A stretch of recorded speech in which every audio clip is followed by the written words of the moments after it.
இனிய தமிழமுது நேயர்களே அனைவருக்கும் இனிய மாலை வணக்கம். தசகம் 89 ஸ்ரீ நாராயணியத்திலே ருக்மணியை கவர்தல். நீ படகளோடு கூடிய பலராமன் பின்தொடர்ந்து வர குண்டினபுரத்தை அடைந்தாய். அப்பொழுது பீஷ்மக மன்னன் உன்னை வரவேற்று உபசரித்தான். உன் வருகையை தெரிவித்த அந்த அதனை ருக்மணி மிகவும் மகிழ்ச்சியுடன் விரைவாக வணங்கினார். உலகனைத்தும் பேரழகு வாய்ந்த உன் திருமேனியை கண்ட நகரவாசிகள் அரசின் மகளான ருக்மணியின் செய்கையை நிந்தித்து பேசியபடி அன்று இரவை கழிந்தனர். மறுநாள் சந்திரன் போன்ற முகமுடைய ருக்மணி தெரியுடைய ஆடை அணிந்து தன் உயிரையே உனக்கு அர்ப்பணம் செய்ய மனம் கொண்டவராய் காவலர்களுடைய சூழ சர்வ மங்கள அளிக்கும் சிவபத்தினியான பார்வதியை பூஜிப்பதற்காக அந்த புறத்தில் புறப்பட்டு தேவியின் ஆலயத்திற்கு சென்றார் ருக்மணி. கன்னிகையான ருக்மணி குலப்பெண்களோடு ஆலயத்துக்கு சென்று மிகுந்த பக்தி சிரத்தையுடன் பார்வதி தேவியின் பாதக்கம்பில் விழுந்து வணங்கினார். உன்னையே தனக்கு கணவனாக வேண்டும் என்று ஒன்றைய பலமுறை வேண்டிக் கொண்டார்.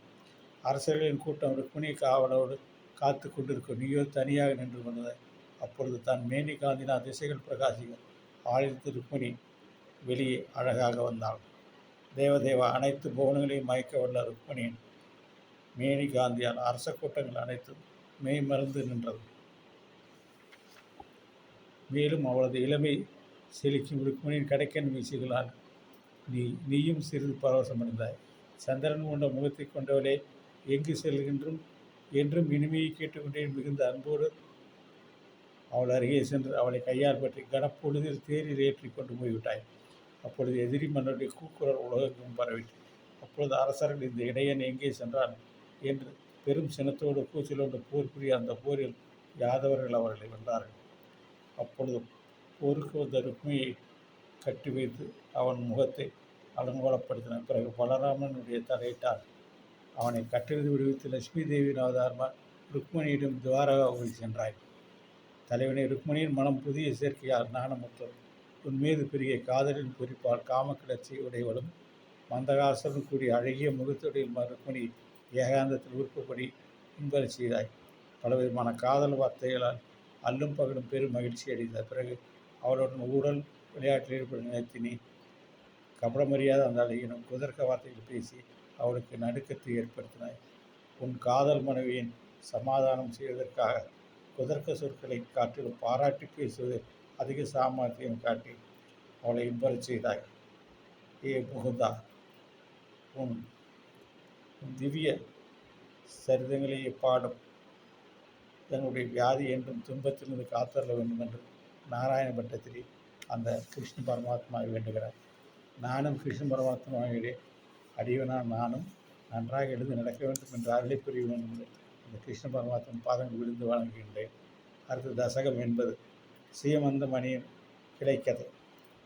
பகவானே, சத்ரஜித் என்ற யாதவ சிரேஷ்டன் தனது தவத்தால் சூரியனிலிருந்து சீமந்தகம் என்ற சக்திவான் தெய்வீக ரத்தனத்தை பெற்றான். அதை உக்கரசேன மகாராஜாவிடம் கொடுக்கும்படி பேராசை கொண்டவன் போல் அவனிடம் நீ யாசித்தாய்.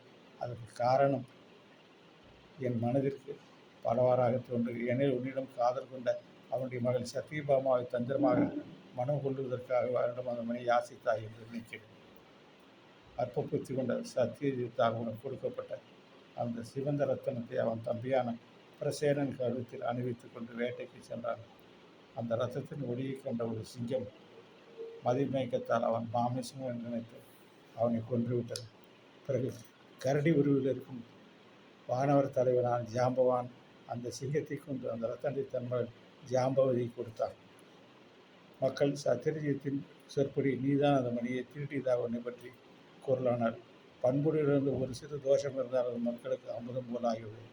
நீ யாவற்றையும் அறிந்தவனாய் இருந்த போதிலும் உலகப் பணியிலிருந்து உன்னை காக்க உன் உறவினருடன் கூடி அந்த ரத்தனத்தை தேடுவதில் ஈடுபட்டாய். அப்பொழுது காட்டில் சிங்கத்தால் கொல்லப்பட்ட பிரசேவனின் உடலையும் ஜாம்பவானால் கொல்லப்பட்ட சிங்கத்தின் உடலையும் கண்டாய். பின் ஜாம்பவானின் குகையை அடைந்தார். ஜாம்பவான் வயது முதிர்ந்தவன், சிறந்த ராம் பக்தன். ஆயினும் அவன் உன்னை இன்னான் என்று அறியாதால் அந்த முகுந்தனை அடைக்கலமாக கொண்டவனான என்னை தடுக்க இவ்வுலகில் யார் இருக்கிறார் என்றான். மேலும் அவன் ரகுவம்சத்தின் தலைவனை உன்னை அறியேன், வெல்க வெல்க என்று சொன்னான். பின் கைமுட்டியால் உனக்கு நன்றாக வழிபாடு செய்தான். அதாவது உன்னிடம் மற்பூர் செய்தான். பிறகு அவன் உன்னை தன் தெய்வமாகிய ராமனே என்று அறிந்தான். பிறகு தன் பெண்ணான ஜாம்பவதி சிறந்த மணியான சீமந்தத்தையும் உனக்கு கொடுத்தான். நீ அவற்றை பெற்றுக்கொண்டு அவனுக்கு அருள் புரிந்தாய். பின் திரும்பி வந்தவுடனே அந்த மணியை சத்திரஜித்திற்கு அளித்தாய். அவமானத்தால் வெட்கி தலை குனிந்த சத்திரஜித்து நாணத்தால் சலிக்கும் கண்களுடைய தன் மகள் சத்யபாமாவை வேறொருவனுக்கு மனம் செய்து கொடுப்பதாக கூறியிருந்தும் அதனை மீறி அவளை ரத்தனத்தால் கிடைத்த பெண்ணை மட்டும் பெற்றுக்கொண்டு நீ அந்த ரத்தனத்தை சத்திரஜித்து மீது திரும்ப கொடுத்து விட்டாய். நானுமுற்று சத்யபாமாவோடு நீ இன்புற்றிருக்கும் நாளில் உன் அத்தையான குந்தியின் பிள்ளைகள் அரக்குமாளியில் தீயில் வெந்து போயின என்ற செய்தியை கேட்டு நீ குருதேசம் சென்றாய். பிறகு இந்திரபட்சத்தில் அவனை சந்தித்தாய். கட்டத்துக்கு மேல் கஷ்டம் என்ற விதத்தில் அந்த நேரத்தில் அக்ரூர கிருதகர்மா ஆகியோரின் எவளால் சத்யபாமாவை மணப்போம் என்று இணைந்த சதன்வா அவனை மணக்க முடியாதால் சத்தியஜித்தை கொண்டு சீமந்தவனை அனுபவித்து விட்டார். தந்தை பிறந்தால் உண்டான வருத்தத்தால் குரு நாட்டிற்கு வந்த மனைவியை கண்டவுடனே சத்யவானை கொன்று அவளை மகிழ்த்தார். இருப்பினும் பலராமன் மணி யாரிடம் உள்ளது என்று தெரியாத அதிசயமா கண்ணனிடம் ஐயற்றோன் போல் மிதிரை மன்னன் அரண்மனைக்கு சென்று துரியோதனுக்கு கதாயுத செய்கின்ற போர் முறையை கற்றுக் கொடுத்தான்.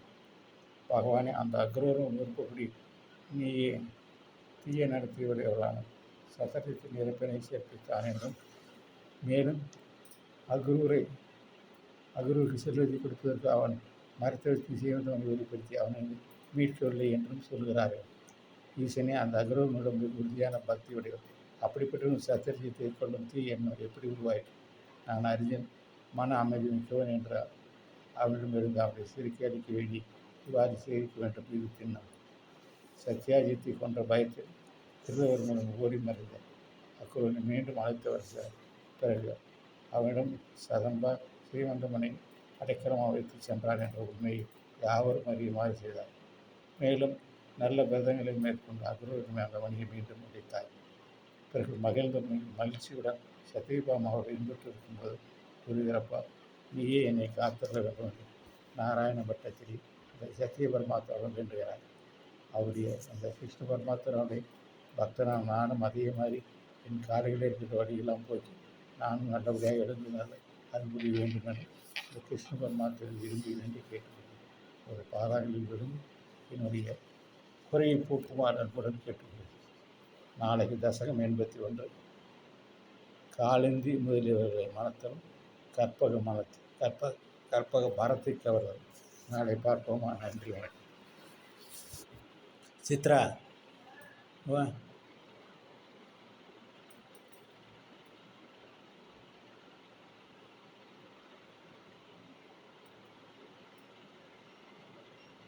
பேசி முடிச்சிட்டேன்.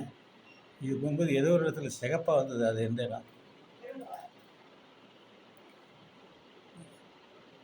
பேசி முடிச்சாச்சு. ஏதோ ஒரு இடத்துல ஒரு வச்சு அந்த இடத்துல சிகப்பாக வந்தது. பேசி முடிச்சாச்சு. இப்போ நான் எதையும் கை வைக்கல. அது மட்டும் எனக்கு எதுன்னு கம்மி.